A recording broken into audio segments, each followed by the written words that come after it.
everyone is on social media, even my mom. So they spend most of the time on social media. I do hope that in the future, we will be more aware of this problem and how we use social media as a tool for us, rather than letting social media influence our behavior in our life.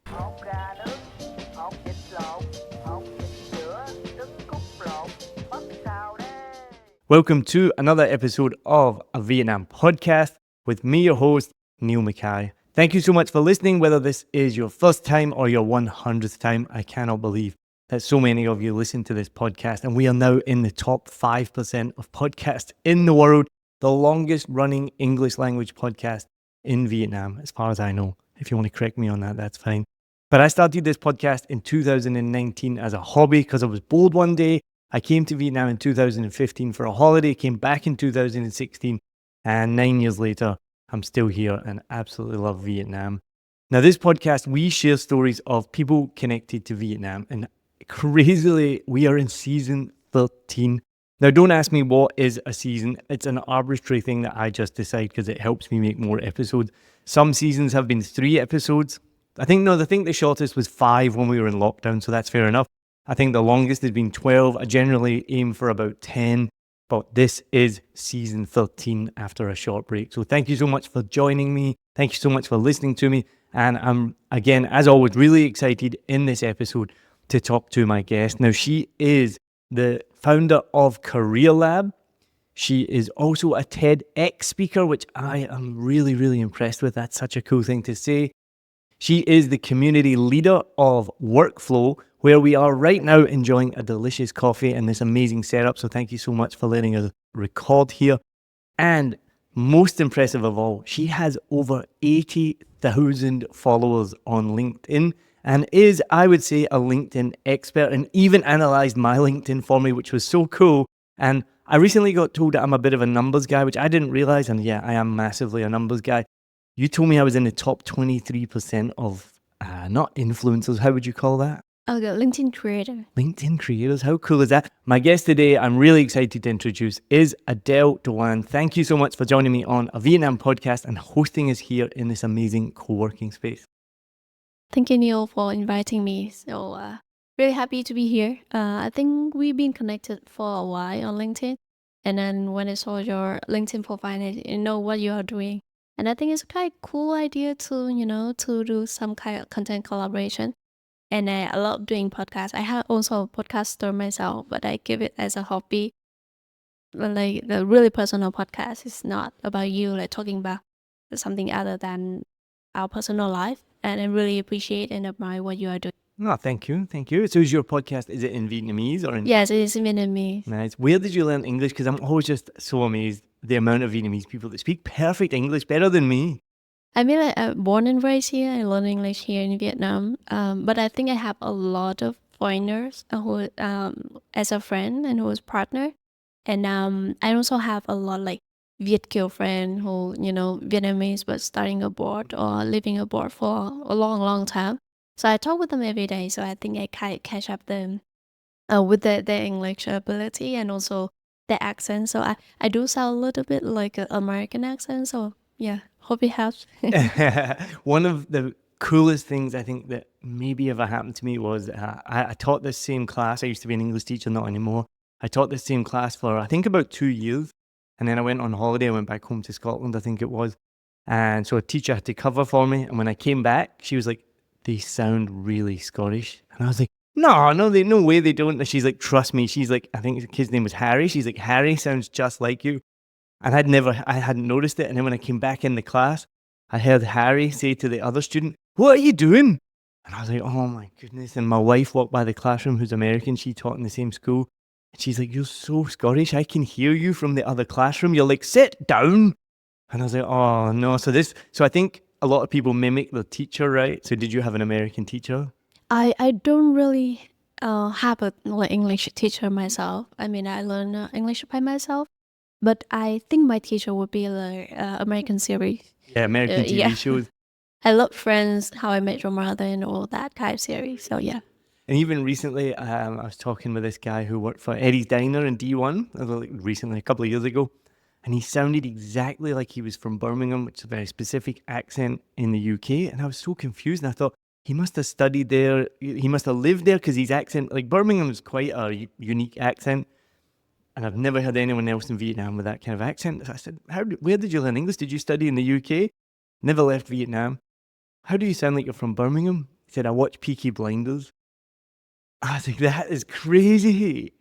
So he didn't even have a modern Birmingham accent, because the Peaky Blinders, I think, is set like 150 years ago. I've only seen a few episodes, but set a long time ago, right? So he had like a very unique English accent. But I have a question for you that I've not asked anyone in a long time. So as a English-speaking Vietnamese person, have you ever had somebody talk about something in English, not thinking that you could understand what they were saying? You mean like somebody talking to me in English? No, and maybe you just even overhear somebody like in a lift or even on the street, maybe talking shit about Vietnam or saying something bad, which they don't think, because I think I've done it before, and my wife has nudged me. She's like, people fucking speak English here. Stop saying that. I can't remember what it was. It was a while ago, but now I'm more cognizant that most people can understand what I'm saying. And I'm just wondering, has there ever been a time where you heard somebody say something? Yeah, I think it's really rare for me, like listening to people talking bad about Vietnam or talking English without, aware that I understand English. Because I think my face and then my kind of backgrounds and all my outlook give them some sort of idea I might be a foreigner. I may be like Chinese, Korean, that sort of thing.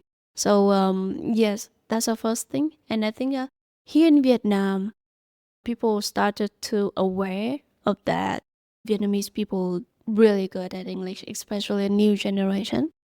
So there's a different generation here in Vietnam. So I kind of like Gen Y millennial myself.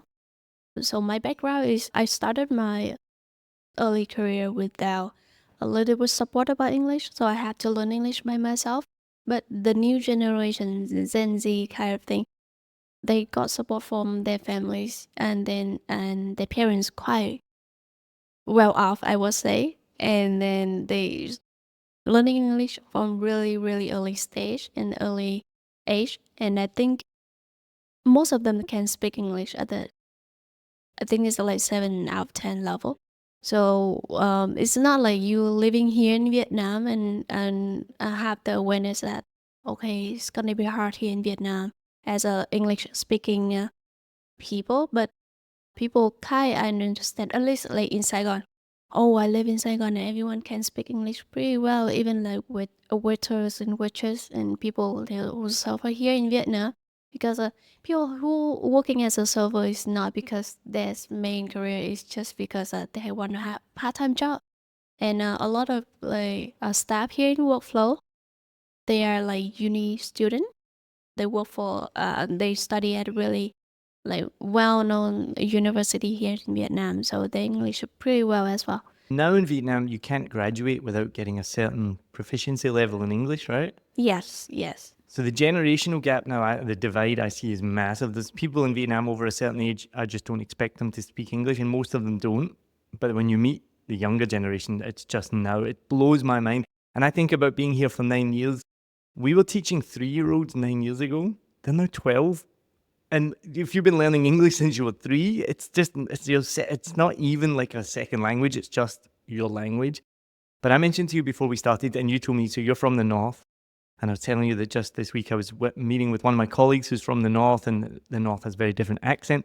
And she was surprised when I told her that I can tell when somebody's speaking in English, a Vietnamese person speaking in English, if they're from the North. How? You gave it away already. Oh. You said Gen Z.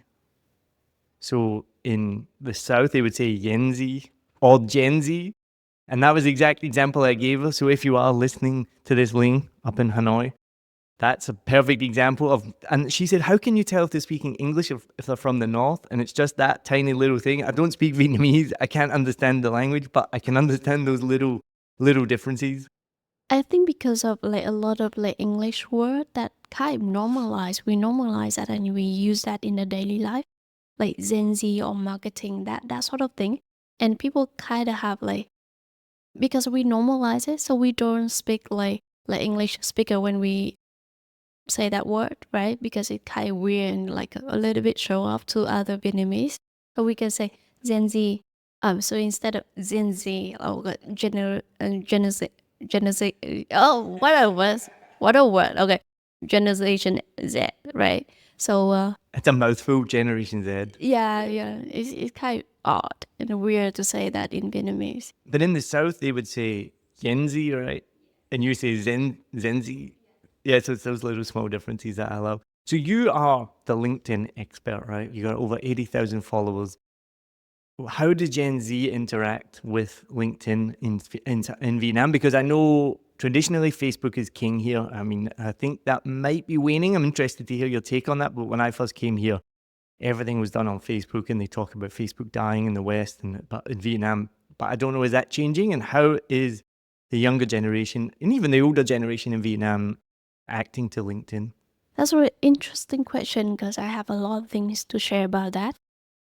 I think different generation they have a different takes on LinkedIn.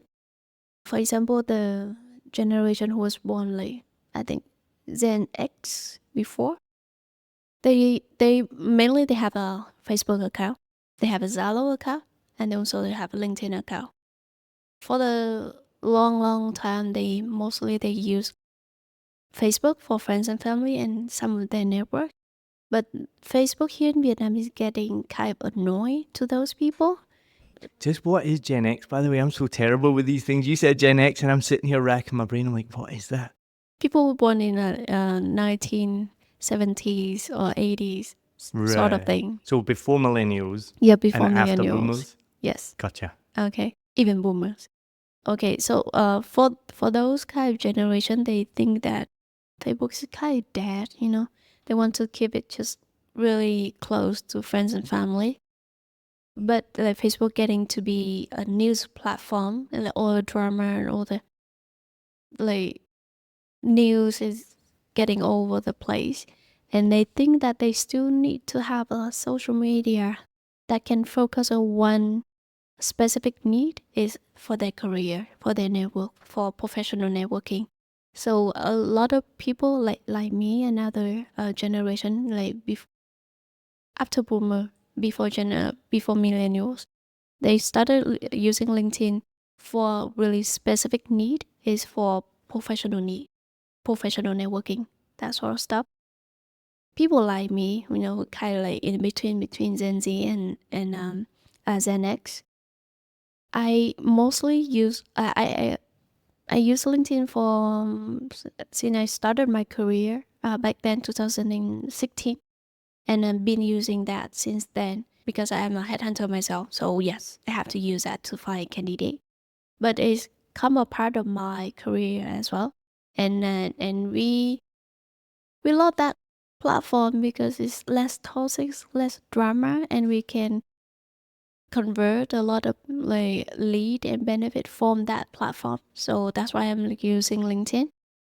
For Gen Z, why they are using LinkedIn?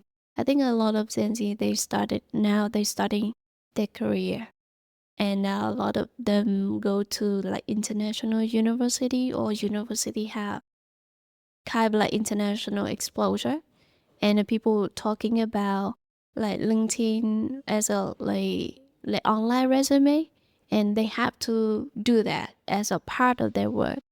And I think I also contribute a little bit into that because last year I created a program called LinkedIn Student Influencer because I want to I want more students they know about LinkedIn and they know how to use LinkedIn for their career, you know, finding a job, updating their resume, finding a mentor and stuff like that. But I cannot do that by myself, like, because my time is limited. I also have to work and make money. So I create a program called LinkedIn Student Influencer, why I teach LinkedIn for student leader, the president of the student club and stuff like that. And they've been spreading LinkedIn around their community and their network.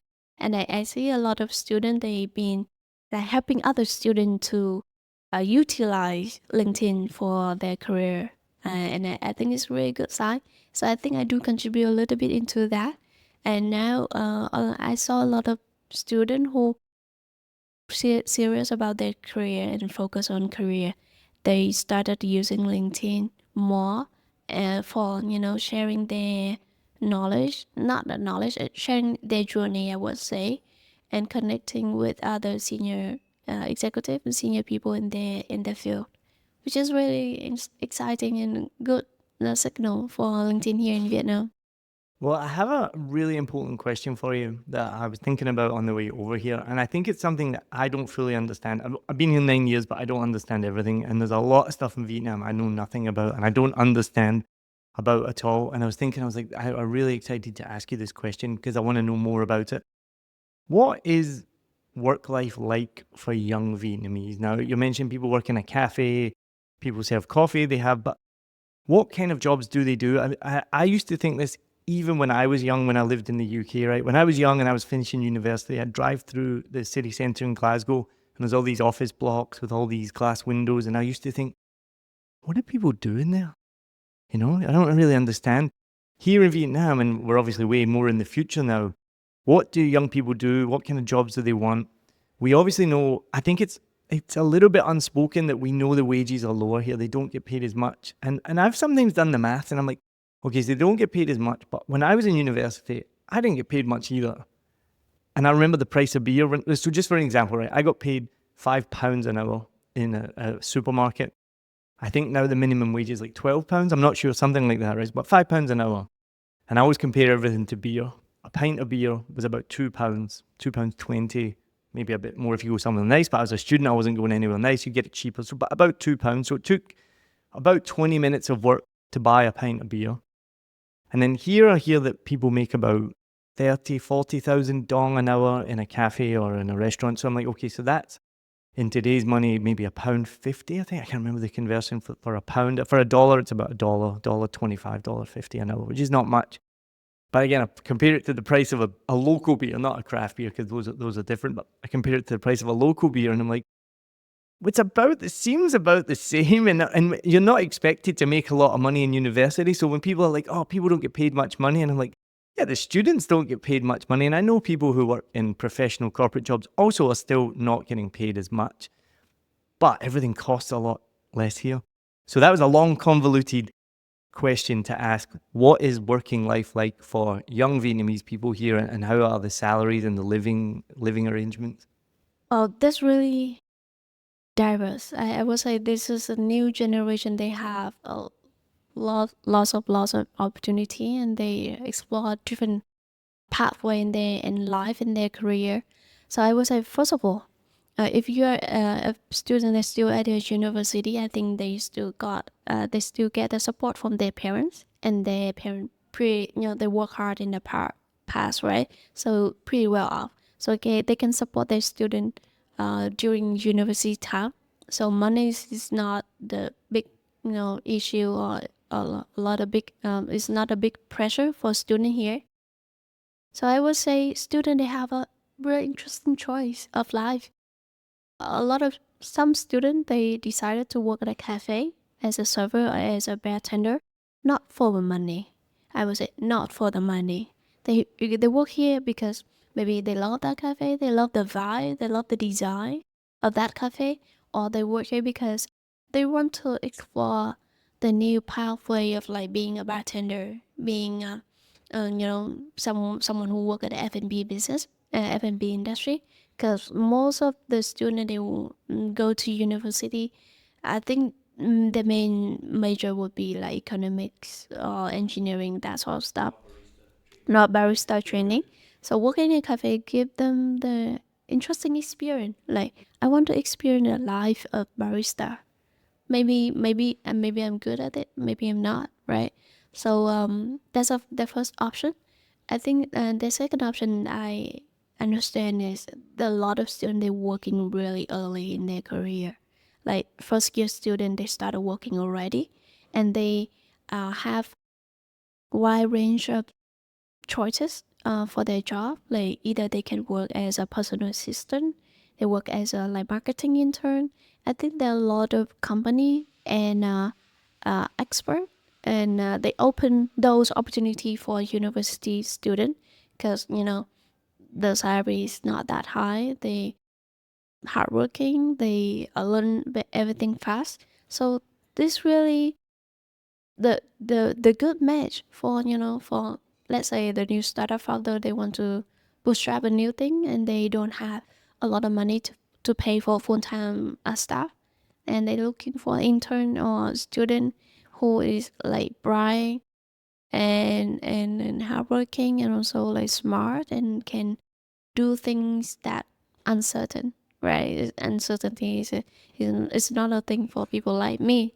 I'm looking for something really like certain, really stable for my life in the next chapter. There's a second option, I would say. A lot of people doing like a part-time job, intern job. And another interesting part is I saw a lot of students, they start their own journey, start their own business, their own media channel, and do things with that.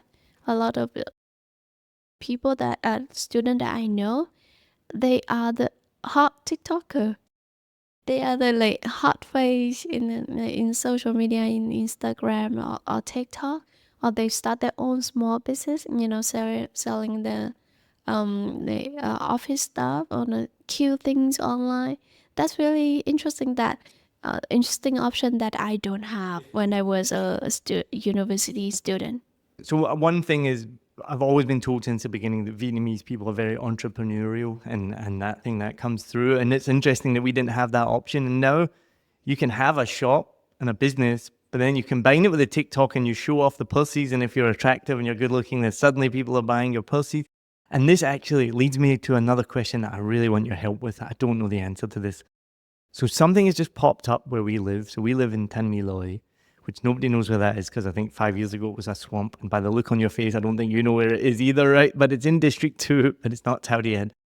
And just in the last month or so, all these buildings have popped up and they have on the logo is Biu Biu Star. Biu Star. Do you know what this is? No? So there's a couple other businesses with similar businesses. So we looked it up the other day because they've just popped up and we're like, what is this? So what we think it is, well, we're pretty sure what it is. They're exactly what you said. They're like TikTok businesses or social media businesses. So we looked on their Facebook, and one, they were advertising for like agents and consultants and headhunters to come in and find people and work in the business, and they would help with their TikTok or their Instagram or whatever it was. They would answer questions from listeners. They would help them with problems. And then the other thing they were advertising for was for these attractive, young, talented Vietnamese people who are going to come. And so this, to me, I was just like, this is a brand new business. And they're building 10-story buildings, which must just be filled with influencers, TikTokers, Instagrammers. I'm like, this is crazy. This is now a job. They're advertising salaries, 10 to 12 million, I think it was, part-time, to come in. They obviously have all the equipment, they film it, and then they have the support staff to help build your channel. So have you heard of similar industries? Or? Well, yes, this kind of is a growing industry. What people is kind of like MNC, like multi-network. So there's an agency. There will be an agency or company who run everything, like build up, like finding talent, build up talent, build up their channels, and take all the booking and all the business deal for those kind of talent. So it's not something new here in Vietnam. I think the new here is the platform. So in the past, YouTube will be the platform that people. I have a friends who are working for Creatory, who's a founder of Creatory in the past, and they being building up a lot of talents like streamers and like hot influencer on hot face on YouTube, and then they create their channel on Facebook. But most of the time will be like YouTube and Facebook. But right now TikTok will be the main channel, and people like tailor their strategy for that platform. So instead of being a YouTuber, you will be a TikToker. It's just a different kind of platform, but it's growing very fast. And I know it's a crazy industry because it's a kind of like interesting and fascinating job, like you don't have to be expert, you don't have to spend like 9-10 years working on your expertise and building up your competency and everything to be expert in one field, and then you start in sharing your knowledge. Because TikTok is more like entertainment industry, so you just have to be a good content creator. I think a good content creator also a talent. Not everyone can create like interesting content like consistently. So they build up a new kind of career as a content creator, and especially for a platform called TikTok. And I think it's funny to see that people, doing stuff online. And it's also interesting and fascinating to see that. But why I would stick with like LinkedIn, because I think most of my there's a saying in marketing that stay where your client is, right? So my clients most of the time they are on LinkedIn, because my client would be from the range of like 25 to 35. So they are not on TikTok that much. Kind of breaks my heart a little bit though that we think of these content creators as good at what they do, organic content creators, but then you find out there's actually a big company behind them that's feeding them what to do and directing them, and you're like, oh, this is not as organic as I thought it was because they're being helped. That's not a bad thing. It's just it kind of breaks your heart a little bit. And then I also was talking with my wife as well. So it's a new industry, right? And I feel when I was younger anyway, people, not everyone, but people, I mean, I wanted to be a rock and roll star, right? Which has nothing to do with your good looks. And I couldn't play any music, so that didn't help either. So I never became a rock and roll star.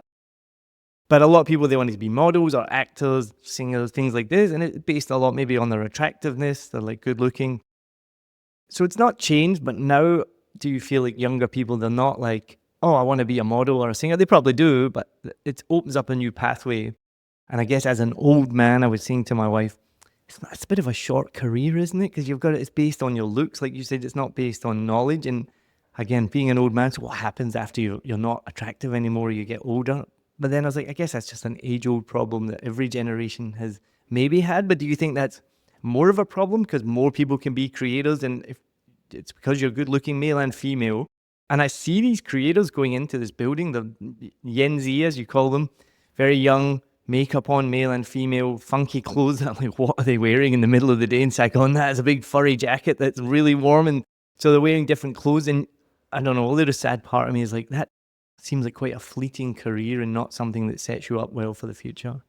I think in the beginning, yes, people have type concern about that. And then in the beginning of any booming industry, that will be the problem. That a lot of people get into that without knowing what they are getting to, right?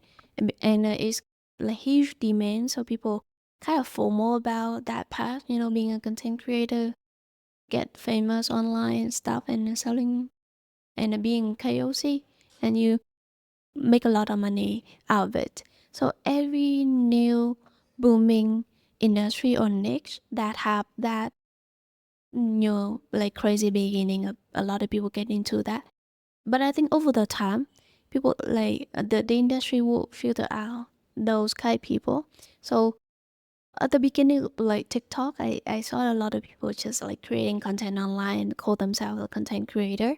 But after 5 years, people started thinking about, okay, if content creator is a job, okay, how can I be qualified for my job and how I can do my job better? What is a work ethic that I should do as a content creator?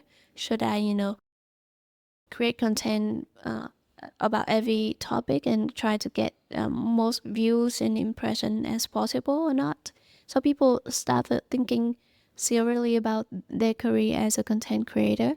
And also there's other pathway that I can see that people don't call themselves as content creator, but they utilize a platform to do their job better.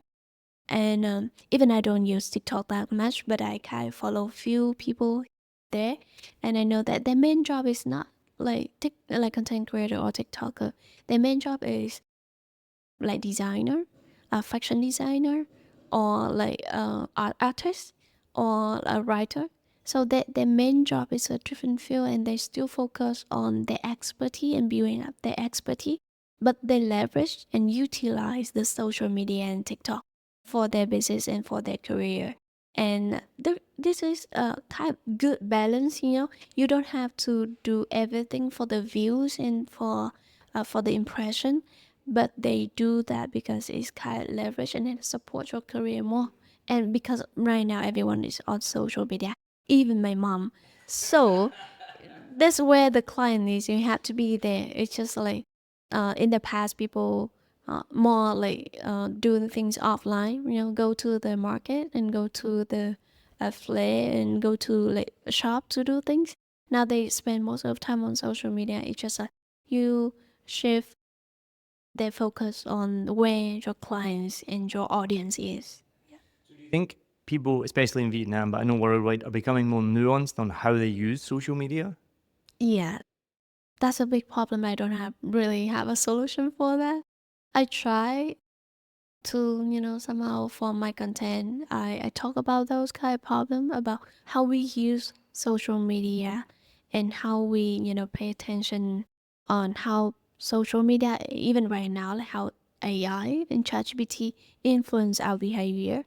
And I think as a content creator myself and other content creator that I know have a good intention of bringing good things to people, they already talk about that. And I do hope that in the future that we will be more aware of this problem and how we use social media as a tool for us to achieve what we are doing, what we want to achieve, rather than letting social media influence our behavior in our life. Because there's many people use social media, and I still do a little bit, but not that much, just for fun. They like posting stories or they like posting stuff of their own life. But then there's another part of me, and what a lot of people do is they use social media to support their business, right? So it's, I mean, even the Kardashians, I guess, right? They're not posting thing on social media just because they like it. They're doing it because they get paid and things like this. And that's what I mean about being more nuanced. And you're suggesting that these people using the TikTok and building that up, they learn how to use social media to essentially market their business and their expertise in what they do. And it's interesting hearing you say that, because I don't think of myself as a content creator, but I have recently more and more like I'm creating content. So I guess I'm a content creator. And this podcast I do for the love of it. I think in 5 years since I started, I don't do it for the money. I've made a tiny amount of money, but not anything that you would, it's like a nice little bonus when I get some money for it, but it's not a full-time job at all. So what I did, and I was telling you this before, I made the decision a few years ago was, okay, it's going to be, for me anyway, really difficult to be a full-time content creator, to take this podcast that we're on right now and make a full-time living out of it. And I was like, maybe I could do it. I could start approaching tourism companies, I start approaching bigger sponsors, get better equipment, really but I was like, if I'm going to do it, I'm going to have to do it 110%. Like I have to do this my one thing and to make this my full-time job. And then it makes me really pigeonholed into being a podcast about Vietnam. So, I mean, I might not live here forever. So if I leave Vietnam, suddenly I've left this podcast. I mean, I could keep doing it, but it would be pretty weird and awkward to be doing a podcast about Vietnam if I left. So that was one of the big decisions. I was like, okay, there's no point putting 110% of my effort into being a full-time content creator with a Vietnam podcast if I might leave Vietnam one day. So then through that kind of thought process was, and as I mentioned to you, by making this podcast, I'd learned all the skills and how to make a podcast. And then I realized, well, that's a job in itself and I can make money. And I now have a full-time business making podcasts for other people. And I did a talk about this recently. And it was really interesting because some people just didn't get it. Because what I was saying was, don't make money as a content creator. Make money teaching people how to make content. And then one of the first questions in the Q&A was, so how much money do you make as a content creator? And I was like, well, none. I just told you that. I make money teaching people how to make content. And I was just like, oh, that fell on deaf ears. But so it's interesting hearing what you have to say. So I don't want to go down this route too much because I get told that I talk about this topic too much. But you did mention it before we started chatting, and I want to hear about it. You've been in Saigon for 10 years, you said? Oh, 8 years. 8 years. So about the same time as me.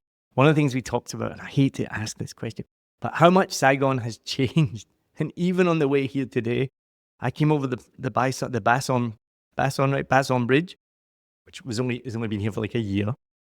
I got the metro last week, which has only been here for like 3 months. The road layout has completely changed. I drove by all these buildings. I was like, fuck, this place has changed so much. I thought back to 9 years ago when I first came here, there was barely any cars. So I talk a lot about how it's physically changed, but How have you seen, based on what we've talked about, how have you seen the attitudes change, the generations change? I talked about, being here, the people growing up, and you're very involved in this industry. How have you seen people's attitudes change to work and to life as they've grown up and as Saigon has changed so much? Because some people weren't even about 20 years old, they were 11. When I got here 9 years ago, they've just grown up here. They don't know that it changed so much. Like Saigon for me have changed like incredibly, but in a good way. Myself have changed as well. First of all, one thing I want to talk about when I'm talking about Saigon is I still see a lot of people have a different, like, wrong perception about Saigon. For me, Saigon right now is I talk to other foreigners and my friends in other city, like big city, like Washington D.C. or San Francisco, or people in like Europe and everything. And I see there's no much difference between like living here and living there. Big multinational city. Yes, and then I travel because of my work, so I travel to Singapore for a lot, and I see there's no difference between Singapore and Saigon. Well, there's the one big difference, the trash. Let's be Yes. clear on that. Yes, let me Singapore clear is on that. spotlessly clean, and Saigon is, in And some the places, traffic, like the trashy. public traffic's better Yeah. for sure. Okay, but I mean the lifestyle, the service that you can access here. So like the food, in Saigon you can find every kind of cuisines in the It's world. amazing, isn't it? And they're Yeah. all so good as well. They're all amazing. It's not just And Vietnamese affordable. food, and affordable. Yeah, no, I love that. Even when I go back, my second ever interview ever on this podcast was with Lewis Wright, who did the music for this podcast that is still more popular than the podcast. I get more comments over the years that they love the music more than they love the podcast, but that's because Lewis's music is so good. But so I did my second ever interview with him because we were practicing, we were testing the microphone. I'd never used it before, and he was helping me. But even then, 9 years ago, he said the same thing. He gets messages from people back home thinking that he lived in like a thatch hut or something like this, and it's like, no, I live in Saigon. It's like a big city. And as I told you before as well, one of my favorite jokes from Tommy Pruczynski was that he was on the phone to his dad, and his dad could hear the traffic in the background. And his dad's like, "What's that? Helicopters?" And he's like, "Dad, it's just the motorbikes." Like, so I do think there is this perception abroad of Vietnam and Saigon being quite backwards. So I would love to do a test, for the audience, for everyone who's listening to this podcast. Like, just tell me one thing that you have in your city, your big city, that doesn't have here in Vietnam. And I think you're gonna have a hard time finding things that you have in your city, but that like you don't have here in Saigon. I mean, like, we have all the kind of like let's talk about entertainment, right? You all have all the kind of like entertainment activities that you can find. You have all the the good movie that you can watch in the US, but you can also go to cinema and watch it here in Vietnam. You have all the different sort of like bar and lounge that you can try all kind of like alcohol liquor here in Vietnam. And what else? All the kind of cuisines and all the like fun, interesting activity like stand-up comedy. We have stand-up comedy here in Vietnam. They've been running that for like 6-7 years, and we have a different kind of stand-up comedy group here. And what else? Like wine tasting, coffee cupping, all different kind of things you can Coffee is find here. amazing, by the way. Yeah, It's thank really you. good. One thing though, that 3 months ago we could have said Saigon doesn't have a metro. Now they can't even say that. Yeah, now you cannot say that Saigon doesn't have metro. Just And one, but we got one line. But we- we'll we're get a gonna few more lines eventually. we get it. We're getting more of it. I'll give you one thing though. One thing that I miss the most that Saigon doesn't have, that every other city in the world has: good museums and art. Yes, I think we were working on that. Recently I saw that's really interesting thing. There's Ho Chi Minh Museum. It's a really old traditional kind of museum, and recently they're launching a new kind of branding, and it's created by Gen Z. It's really You said interesting. that southern there. You said Gen Z, not Gen Z. It's so fascinating to see that like young generation they pay attention more into art and historian and those kind of things that they want to make it better. Like in Saigon, we have the Ho Chi Minh Historical Museum that have a new look. Even the design, the setup, the branding, you can see that they kind of like try a lot to improve that kind of thing. So and also in Hanoi, there's a activities is there's a place it called Hỏa Lò Prison. And I love that. I love that page a lot. So it's kind of also the historical activities, is historical like museum for people to understand what it's like to be kept in the prison. It's So the like Hanoi Hilton, right, where John McCain was. yes, and the people who running the marketing for that place is also like the new one, the new generation. I love it so much. They're so fun and interesting, and they make it accessible and more fun for people to to create to have more courage and motivation to join and discover those kind of activities. And recently, if you know that the big and famous concert is Anh trai vượt ngàn chông gai, or chông gai for short, and they also create make a new kind of like record for like 5,000 people wearing traditional Vietnamese costume to go to that concert. And then I think in terms of like art and the museum and everything that are related to art, I think we're catching up with that. You think so? Yes. I don't see it yet. Because we went to Hong Kong last year and there's just like some amazing museums with just incredible art. And I think it's purely down to economic development. I think great art and art in general comes with accessibility, having extra money when you don't have to worry about food and where you're sleeping and where you're working and all of this stuff, and you have extra time, then your brain can start to develop art projects. And Vietnam has obviously come through the last 50 years, massive economic development. And so it's not, I don't think, been at the forefront for the government. It's not been in the forefront for people. They want to make money. They want to develop the country. So there's been no thought of like, hey, let's make a beautiful art museum with crazy art, because people don't have time for that. And maybe in other countries where they're more economically developed, they have. So that's where I'm really excited for the next development in Saigon and the next stages. They need crazy art, fringe art. They need fun art, modern art, not the traditional. You know, some of these museums you're mentioning, they're historical. They'll have all the old paintings. They'll have old things. And you're like, yeah, that's fine. I want to see young Gen Z coming up with cool, fun, funky art, street art. And I think that's going to be the next big thing for Saigon. Because right now, I think Saigon is a functional city and it's done so much, it's done amazing to become more functional. I don't think it's the prettiest city in the world. Yeah, your sharing gave me the idea of why, a lot of, I think art is developed and it being the main topic in other Western country. So I think it's mostly because of the fun behind, right? So a lot. I traveled to Europe before, like for like a month almost, and one of my most exciting activities go to a museum and like spending the hours in that museum. And I know that, and I kind of understand who's running that kind of museum. I think the two, boss, one is the government, and two is like old school and a long lasting family who own the art and who want to like just like contribute that to the public and to society.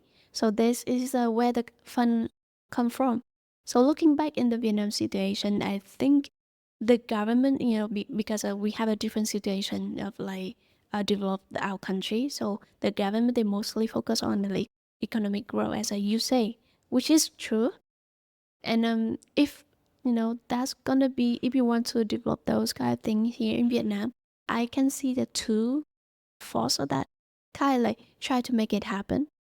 The first one is the wave of like wealthy family here in Vietnam who have a taste, who want to do something for public, who want to leave the legacy and everything.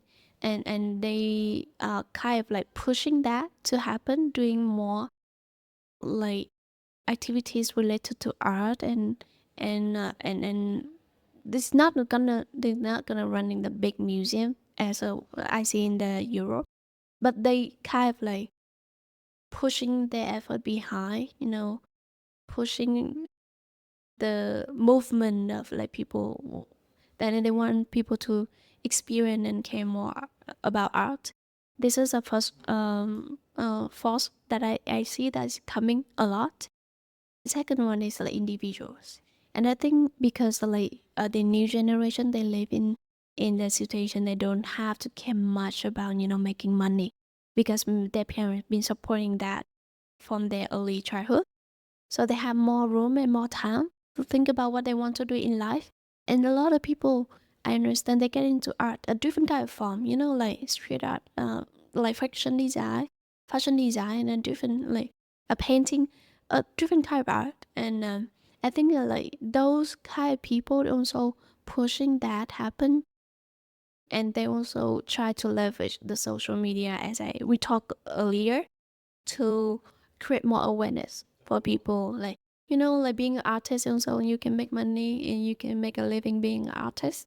And they not only like try to do that within the context of Vietnam, they want to go outside Vietnam, beyond Vietnam. They're also inspiring to see that a lot of artists here and people working in the art industry, they have their work, which is really exceptional, and they can, win some award globally, and they make an impact outside of Vietnam. Even like I have a gift, a beautiful gift for my friend, is a lamp. And as when I research about that lamp, like a decor lamp, and it win various like award in the world, and it's come from Vietnam. It's called Bằng Unboring Project. That lamp, that design is perfect. I love that so much. So I think that's only two like possible and sustainable force that I see that pushing things happen here in Vietnam in terms of like art and museum music in general. I do think there's one more. There's three things that, so I agree. It's wealthy families, because again, you talked about Europe, and you think about, and even in America, you have these massively wealthy families who contribute to the arts, who help museums, they fund museums. Then you have the individuals who have the more time and they have the drive to create great art. But I think the third thing is the government. As we've talked about, I think they've rightly so focused on economic development. 100%. We want to make this country wealthier. We want to make it better. And art will come after that, because if you think about European countries, America, if you're an artist, you apply for grants from the government. Like, they will help fund. They have budget set aside for the arts, for culture, things like this. So they help fund that. And maybe the Vietnamese government does that already. I don't actually know. But I presume if they do, it's probably quite small. And I know people always want more for the arts. But maybe that as Vietnam grows economically, they will start to set aside more money for the arts, more grants, things like this. So the young people who then come in and they want, well, I want to do this and I want to make a lamp, or I want to create this crazy artwork. Because I remember when we were in Hong Kong, we were in this museum and it was just craziest thing, because I'm not artistic at all. So you see this stuff and you're like, how did you think of that? We did go to the Crazy House in Dalat. Sorry, getting excited there. And I don't know if you've been to the Crazy House in Dalat. That was designed by a Vietnamese artist, and you're just walking around going, how was this designed? That's absolutely crazy. But I have one last question for you. You talked about Vietnamese families with money and taste helping fund this. So would you say that a Vietnamese family with money and taste is somebody who doesn't have gold on their doors? What do you mean by that? You know, when you walk by some of these houses and they're very big and they're very nice, and then they have gold paint. And there's one I walked by quite a few times in Tao Dien, and they have fake marble on the on the wall. And this looks awful. It's like vinyl marble. You're obviously so rich, so I'm not criticizing you. You obviously have this massive, beautiful house, and I'm so happy for you that you have all this money. But money doesn't buy taste. Oh, I have to agree. And let divide into two type, like would be like new money, no money. That what people call. Even I don't like that term a lot. But like people who just got rich recently. Okay, they don't know how to spend all that money, and they keep getting more money in their pocket, and they, okay, first thing I have to do things that maybe like to impress people. But people who been rich for like more than one generation, I would say that some people call that their own money. People, they being rich in their wealth, being transferred from generation to generation, they started to think about something more than just like showing up to the public. I think that's kind of like human behavior when you first experience things and you want to show out that you have this. And but when people have money for the entire life, and then for they like different generation, and they think about money in a different way. And a lot of people that I know who's what people call it old money here in Vietnam, even not that old. Vietnam is just like booming recently for the past 15 years. Yeah, Let's say old that. money in Europe is probably like 400 years, I know. whereas in Vietnam it's like 40. I need to clarify that. Yes, but I would say people kind of like want to have a private life. They want to do things that do not show off their wealth, because when they show up their wealth, it's also risky as well. People will like pay attention, and which is what I think that people don't like, and having all the attention from the public. So yes, most of the time I think when people first time they have a lot. They paint their gates gold. It's one of my pet peeves. Honestly, I walk about my neighbor, I'm like, why? You have so much money, you have this beautiful house, and then you paint it gold, and it looks so terrible. So don't paint your house gold. And if you don't want attention, don't paint it gold either. Adele, I could talk to you all day. This has been amazing. Thank you so much for being on a Vietnam podcast. If you want to check out Adele, go get her on LinkedIn, Adele Doan. 80,000 followers. You're going to get 80,002 after this, so that's pretty good. Thank you very much for watching and listening to a Vietnam podcast. I really appreciate you spending this time with me. Please share this podcast with someone else who's passionate about Vietnam, whether they're visiting or they've lived here or they live here. Share this podcast far and wide. And you can check us out on social media, although to be honest, I don't use social media very much. You can check me out on LinkedIn if you want to connect with me on LinkedIn as well. And if you want to make your own podcast, go check out Smarter Podcasting or 7millionbikes.com. That's the business that has spawned out of a Vietnam podcast, and we can help you make your own podcast. So Adele, again, thank you very much. This has been awesome. Cheers. Cheers. Thank you, everyone. Thank you for having me.